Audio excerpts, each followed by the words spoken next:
Thanks so much for joining us this morning for this great presentation, Philanthropy in the Next Generation, how to approach that next generation of donors that is going to have that big wealth transfer anytime soon. Before we get started, a couple housekeeping items. If you want to ask a question, if you go to the bottom of your screen, the little pop-up, you'll see an icon that says participants. If you enter there, you'll be able to click raise hand, and that's how our moderator will know that you have a question. If you are uncomfortable doing that for any reason, you can also send a chat directly to Tricia Hare, who I'll be introducing in a second here.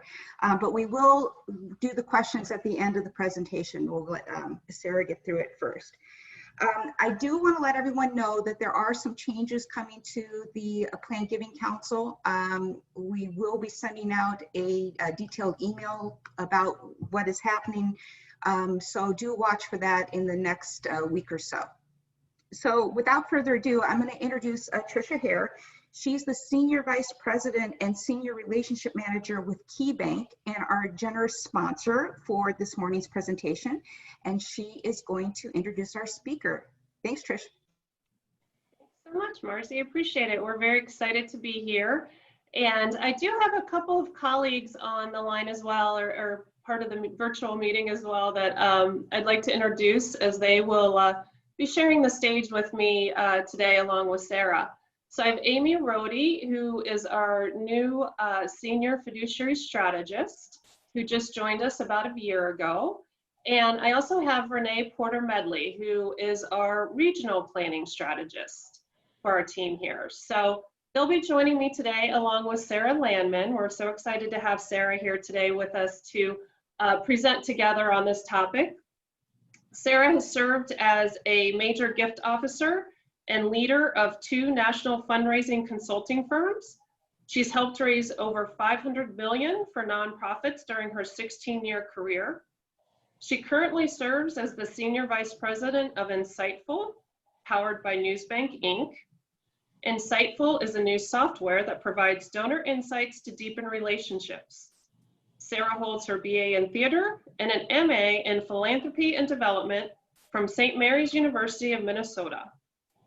Sarah writes and speaks on the topic of millennial philanthropy at regional and national meetings and conferences. Sarah was recently named 40 Under 40 by Gulf Shore Business Magazine and serves on the board of Catholic Charities for Collier County and the Naples chapter of Legatus. She is the native of Winona, Minnesota, and currently lives in Naples, Florida with her husband and children. So Sarah, thank you so much for being part of this presentation today.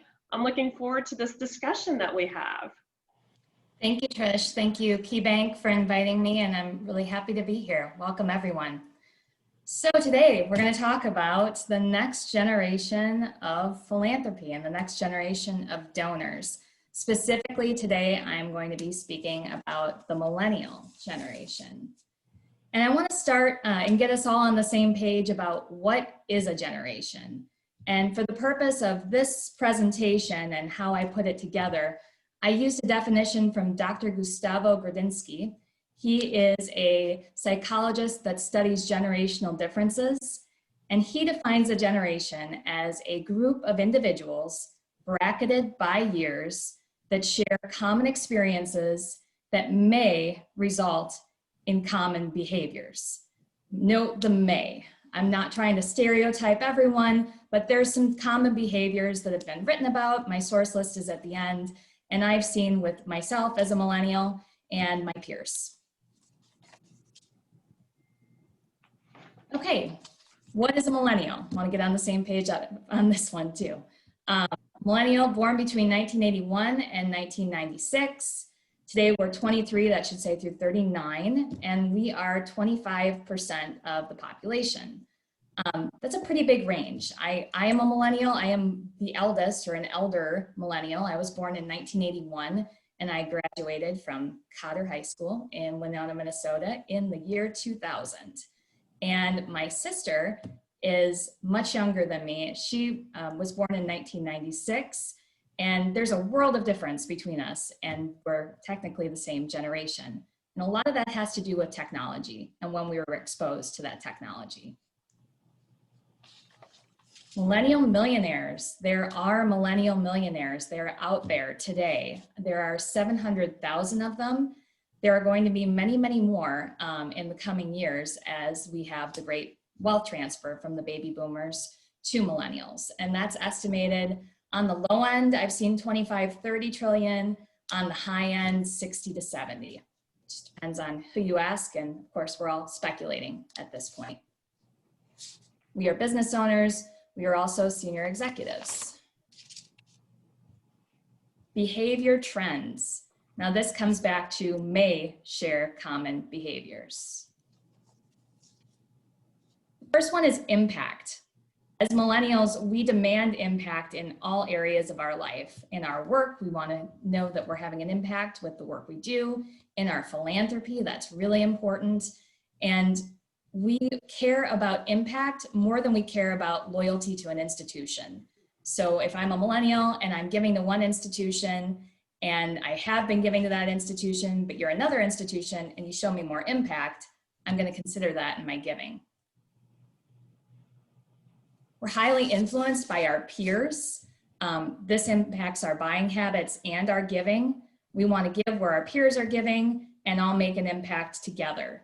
This is, again, this is formed a lot by social media because we see everything that everybody is doing and that influences us. And influencer is, as you know, literally a career for so many people to represent brands.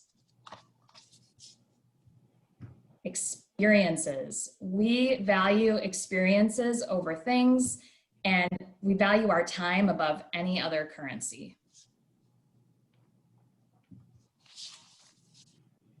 And authentic interactions. I think this is the most important for us as philanthropy professionals, and because in a world that's becoming increasingly digital, we crave interactions that are authentic and genuine, and we rarely get them, especially from the nonprofits we support.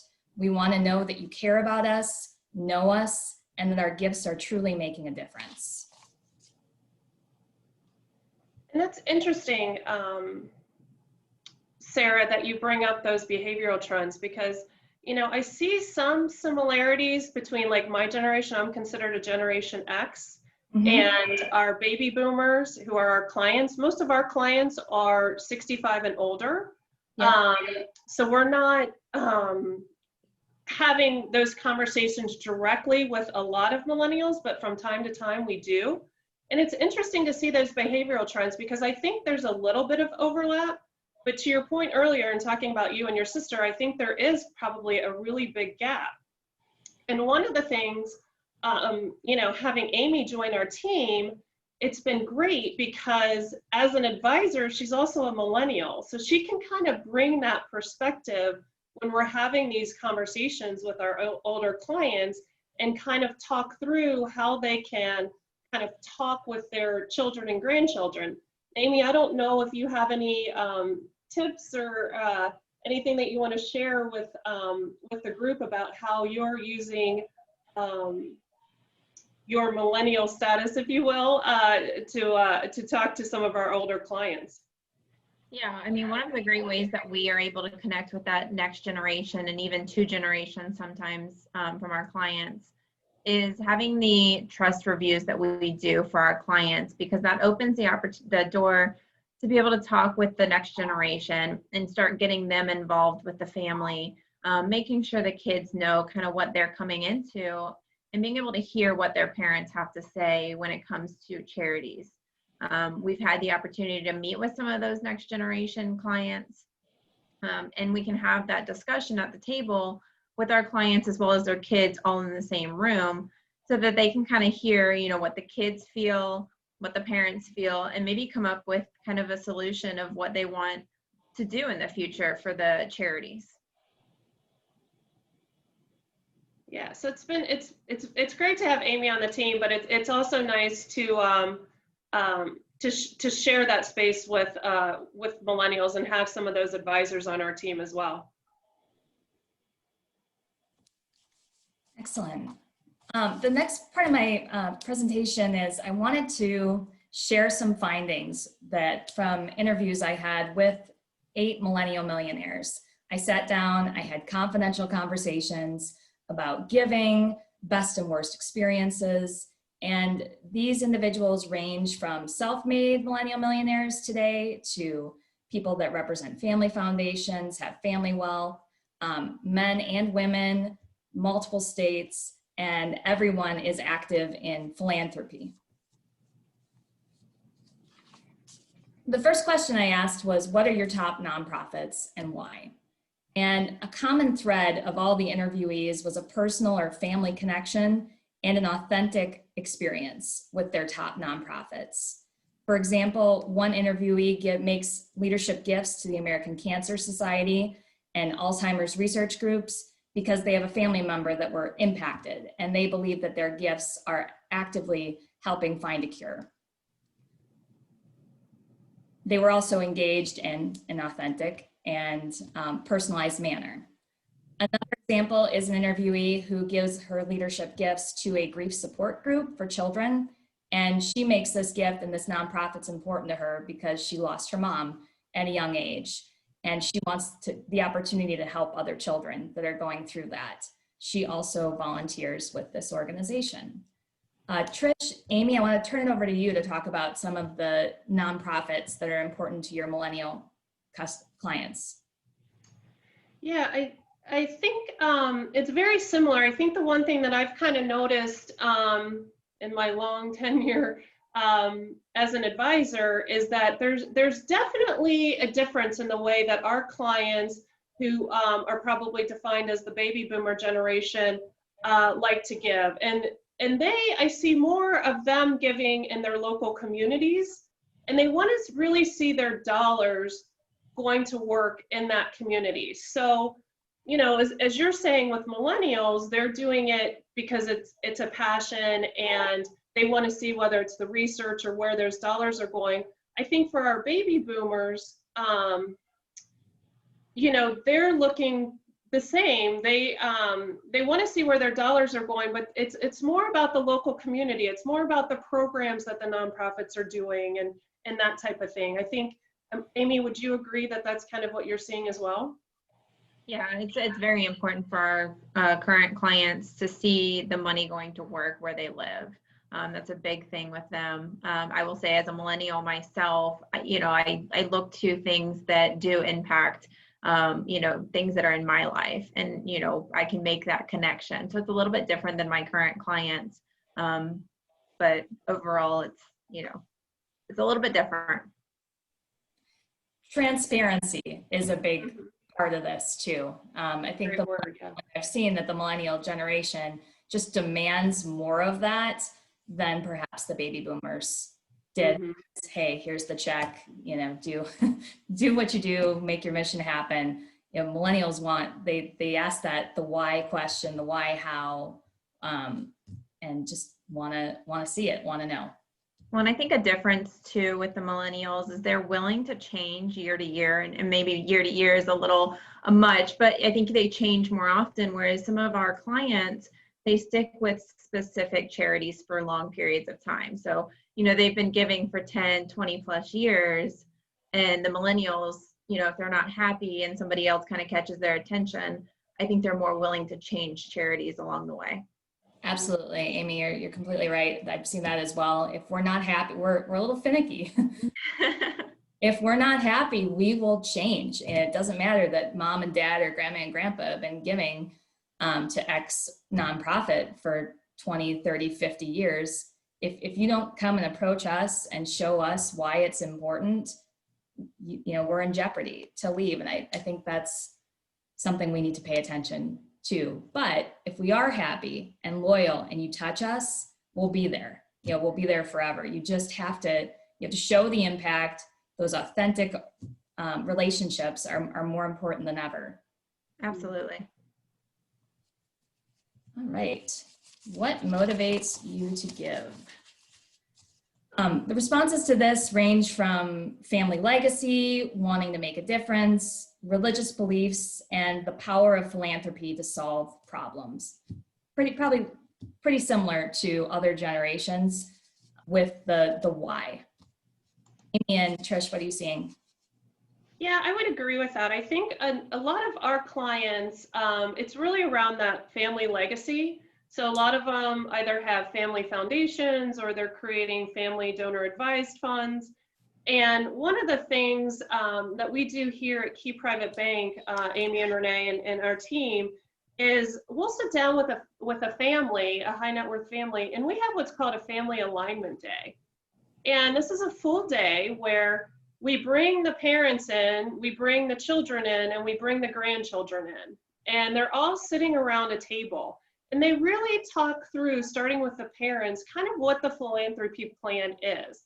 And kind of to Amy's point, you know, some of the younger generations don't always want to give where their parents have given. So we help open that conversation so that by the end of the day, the family has come together with kind of their top 5 values and where they want their donations to go or where they want their giving to go. So I think that has been very helpful with a lot of our high net worth families to really kind of bring everyone to the table, have this conversation. And then to Amy's point earlier, you know, the younger generation, whether it's their children or their grandchildren, are kind of hearing it right out of the parents' mouth about, you know, what their plan is and what they'd like to do. And where they'd like to see their dollars go after, you know, maybe they're no longer with us.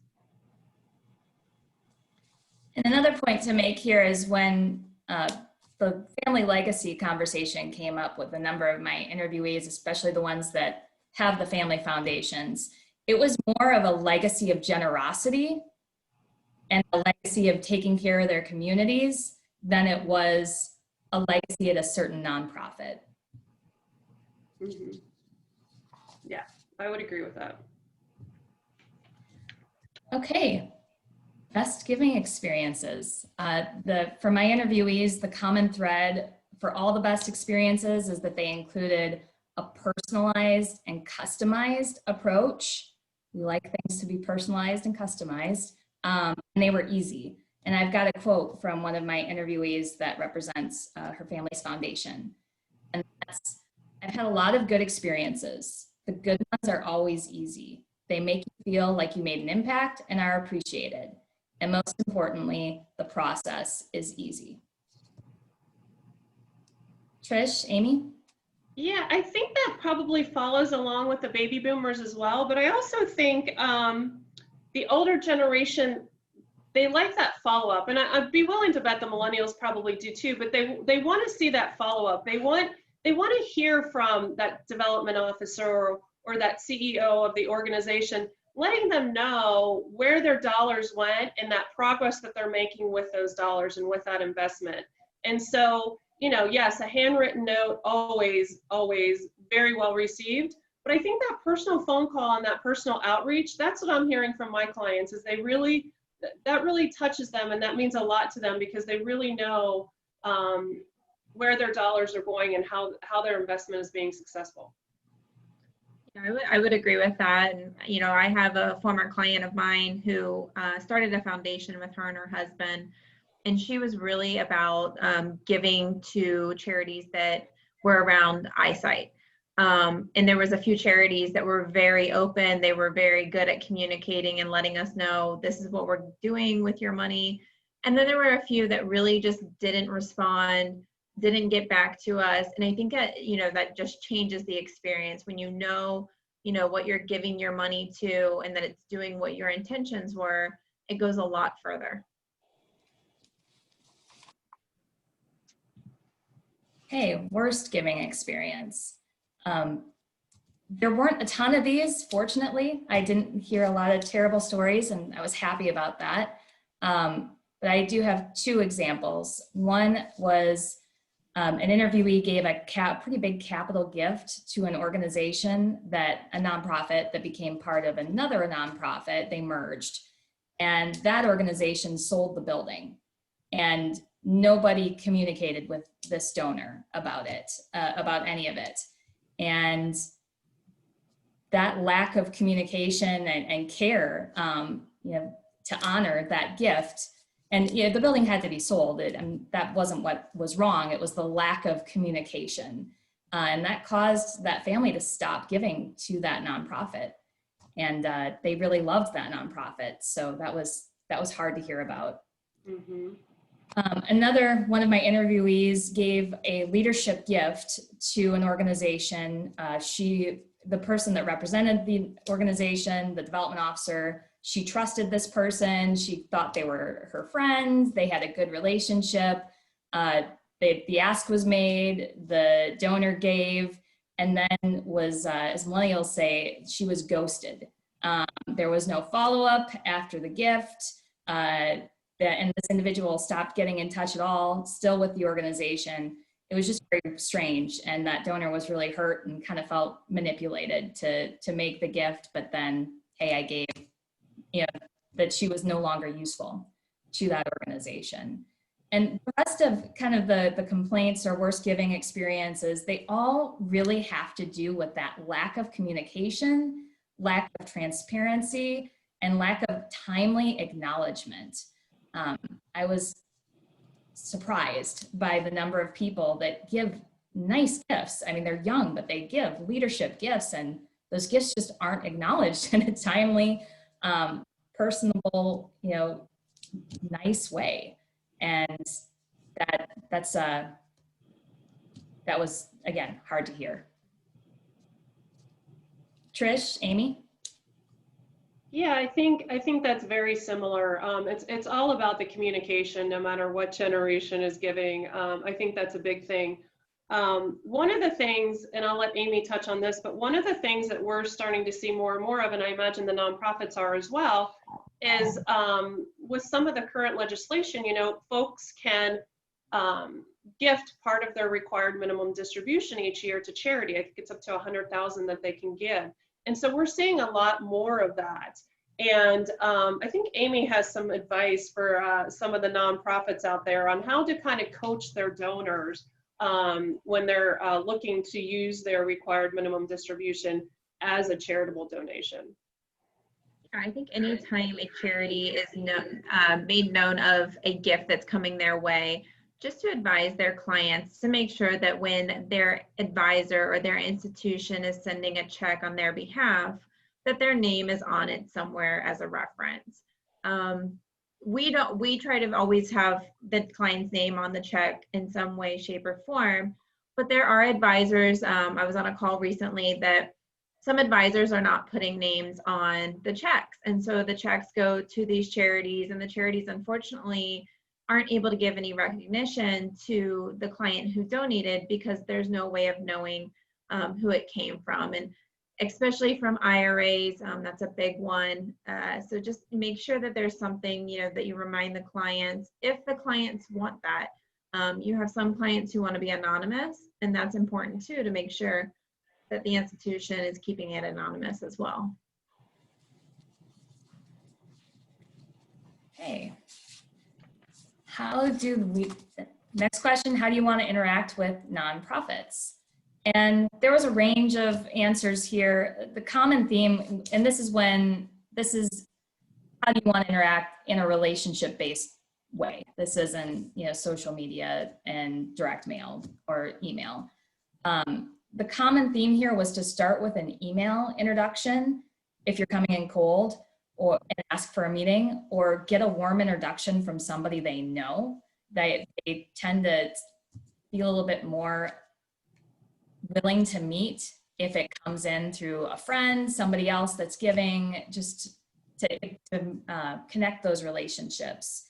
And then if a meeting happens, there needs to be a clear purpose for the meeting, and they expect the nonprofit to do their homework about them and any history they have with the organization, if you're a new representative for that organization. Another common theme was to use time wisely and well.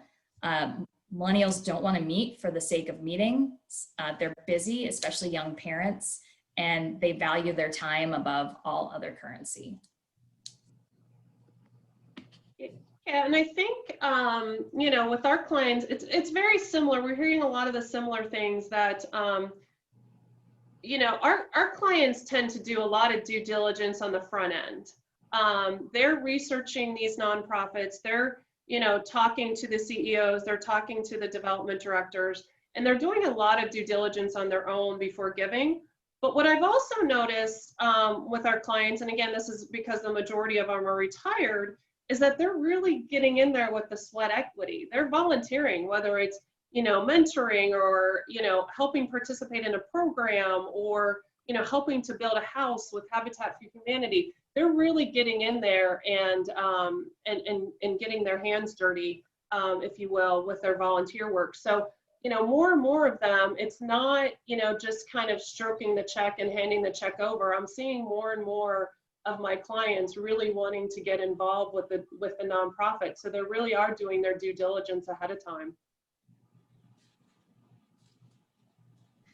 I think it's a myth too that millennials don't want to meet with development officers or nonprofits, and they just want to text, they want to do everything through social. That's a myth, especially people at this net worth level that have the capacity to give leadership gifts and want to be strategic about it. They do want to meet, you just have to make the meeting count. Mm-hmm. Next question, what do they want to accomplish with their giving? Common themes here are leaving the world better and wanting to make an impact on people that need help. A quote from an interviewee, a different interviewee that represents a family foundation is, I want to leave the world a better place. I feel like there is an obligation of people that have means to find and support things they are passionate about. If I find something I like, especially if a friend is attached to it, I will support it. I want to see my friends succeed.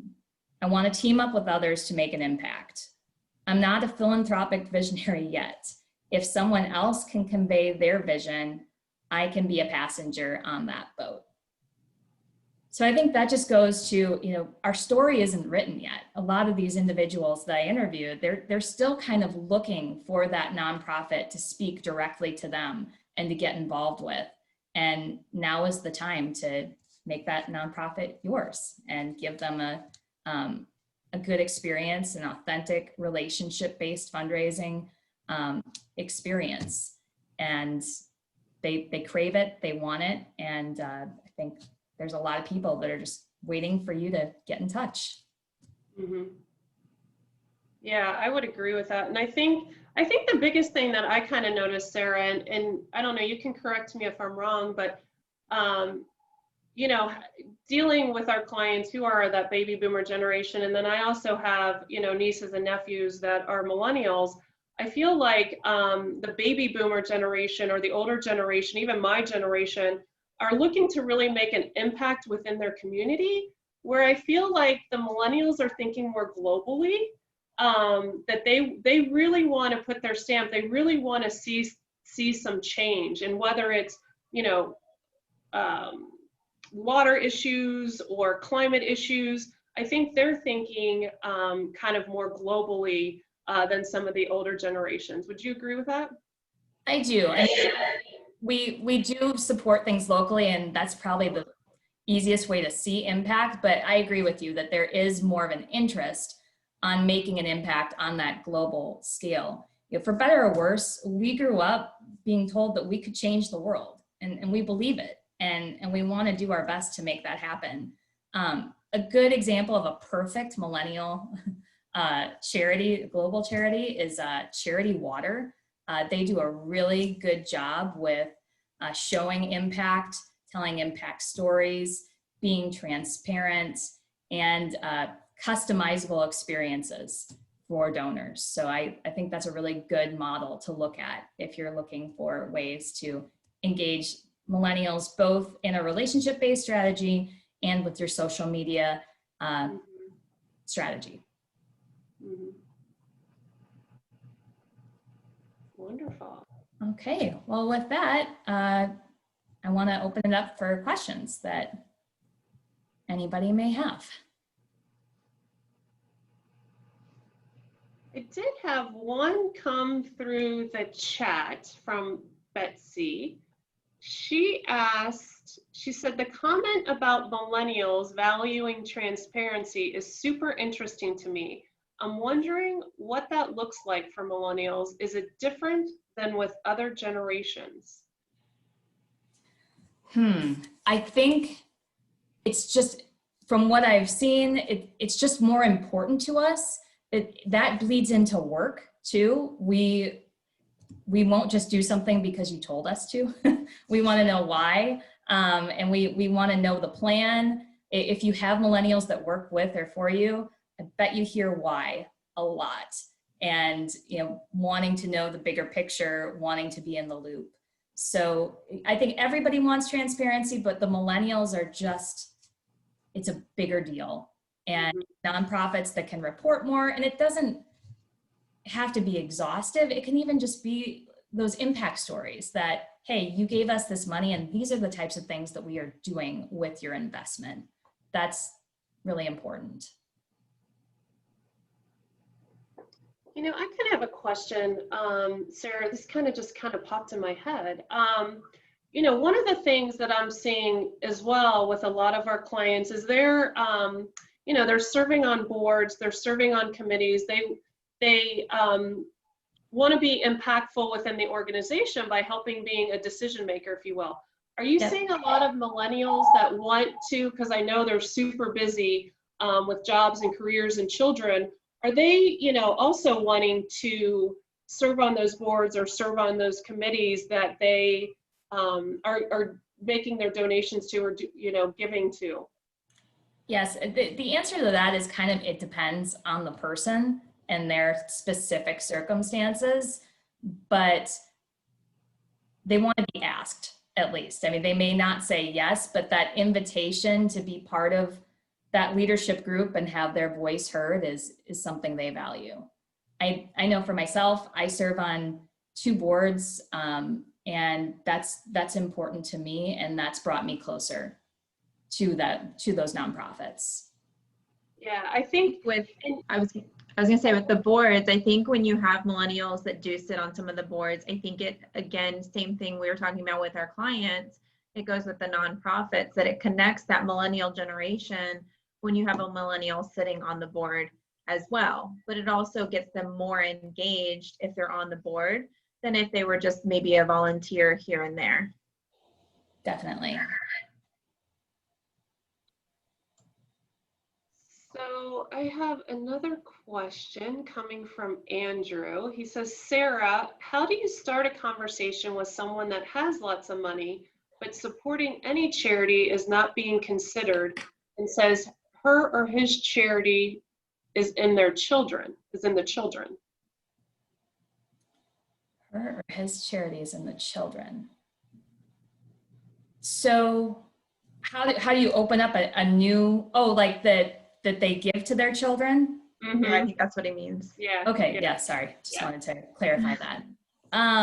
Okay. So they have lots of resources. They think that they don't need to give any money because they give money to their kids. Is this a millennial or a baby boomer? My guess, it doesn't say. I'm guessing maybe a baby boomer. But I don't know. I honestly don't know. Andrew didn't specify. Okay, no, that's okay. That's all right. Thanks for the question, Andrew. And if you, if I don't answer this the way it completely, please let us know. But I think it's just, sometimes you have to educate people about philanthropy and the importance of philanthropy. And that, for example, I know a lot of private schools have this challenge where they send their kids to a private school. They're paying, $10,000, $20,000, $30,000 a year to send their children to that school. And they think that's enough. They've done their part. But what they don't understand is that tuition rarely covers all the expenses. And that's the mission of the school, to do things like provide scholarships, make programs better. So sometimes it's just a conversation with that individual about your mission and why your mission is important and how you're making a difference. And I would say start there. This is an interesting question that's coming from Patrick. He says, what impact do you think student loans has on charitable giving for millennials? Sure. I think for millennials that are high net worth, they likely didn't have student loans, or if they did, those are paid off by now, especially for the older millennials that are high net worth. For the younger millennials, I would say some of them, yes. Hey, I got student loans, I don't have the extra resources to give is an objection, but even the ones that do and don't have much, they're generous. I mean, I don't have the stats right in front of me, but our generation, I think percentage-wise gives more than Xers and possibly even boomers, and that's something. It's not the number, the amount isn't higher, but the amount of us that give is higher. Again, because we grew up being told we could change the world, and we believe we can, and it's and we want to. And it could be as simple as, you know, somebody having a Facebook fundraiser, right, and for childhood cancer and chipping in a little bit. But that's, again, that giving as a community, giving as friends. The best thing that a nonprofit can do is find the millennials that you have that are giving to you and or that really care about your mission, and ask them how to engage their peers. Do a little kind of resource mapping of like, who else do you know that's in your age group that you think should be involved here, and how can we engage them together? How can we maybe have an informational event about who we are, what we do, you know, maybe have some beer and wine, or, you know, coffee and snacks when we start to do that again, hopefully very soon. And just utilize the millennial donors you have to engage more millennials and their friends, because again, we do like to give together.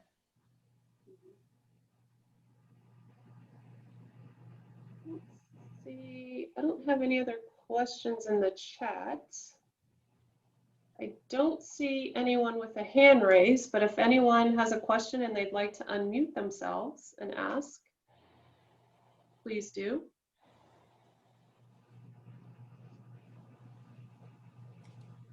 Okay, well, if anyone has a question offline for me, I'm happy to answer questions or talk about if you're looking to, you know, if you're looking for a millennial strategy for your nonprofit or having a hard time reaching a specific millennial, I'm happy to have that conversation with you. Please reach out.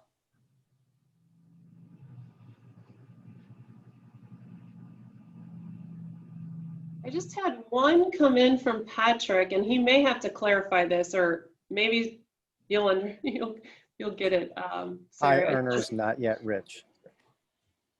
Oh, okay. He says, what charitable giving strategies do you find most effective for Henry's? Okay. High earners, not, okay. Not yet rich. Yeah. Sorry, Yes. I'm not up with those. Yeah. Yeah, I think early engagement, you know, just engaging them now and, you know, making the ask that you think they're comfortable with, because they likely will be. And especially if they're inheriting wealth, family wealth, starting now, engaging them however you can, maybe even in a volunteer capacity, just starting slow. Does that make sense? Yeah, I'm just, some of my clients, you know, earning, you know, $500,000, million plus per year. You know, as I said before, I deal with student loans. So I've got clients in this space where they've got, you know, $500,000 in student loans, net worth of about $1 million. They're just getting into investing and they're charitably inclined. You know, I'm just wondering if we're seeing any younger clients, like the younger millennials I mostly deal with. Are they looking at charitable trust, charitable lead trust, charitable remainder trust? Are they getting that technical with their gifts? I mean, I think it makes sense when you've got a lot of highly appreciated assets, especially in this economy. These guys are, you know, day traders, shooting themselves in the foot with taxes, but I think charitable giving strategies can make a big impact for them. Definitely. And I guess my advice would be have the conversation. You know, some of them may not even know about those opportunities, and, you know, just walk them through, provide the opportunity, even leaving beneficiaries. You know, there's an opportunity with people that are becoming young parents, or that are young parents that maybe didn't have a will before, that are, you know, putting their will, estate plan, a trust together. And it just, if you're their top nonprofit or you're the nonprofit closest to them, you know, talking about it, you know, educating them that that's a possibility, and that I think that's a good thing. And if you're there and they're happy with you, you'll likely stay there. I'd say most millennials don't even understand a will or a trust. I mean, that's what I run into a lot. And I try to have those conversations with that next generation because they're coming into a decent amount of wealth and they have no plans themselves, you know, which is, it's concerning. And so they don't know that. So they're definitely not going to know the charitable remainder trust, the charitable lead trust. And I think it's, you know, just educating that next generation on some of those options. I mean, there's quite a few options for, you know, charitable giving early on. But, you know, there's even clients, you know, that are older that don't even know that those are options until you start having those conversations with them.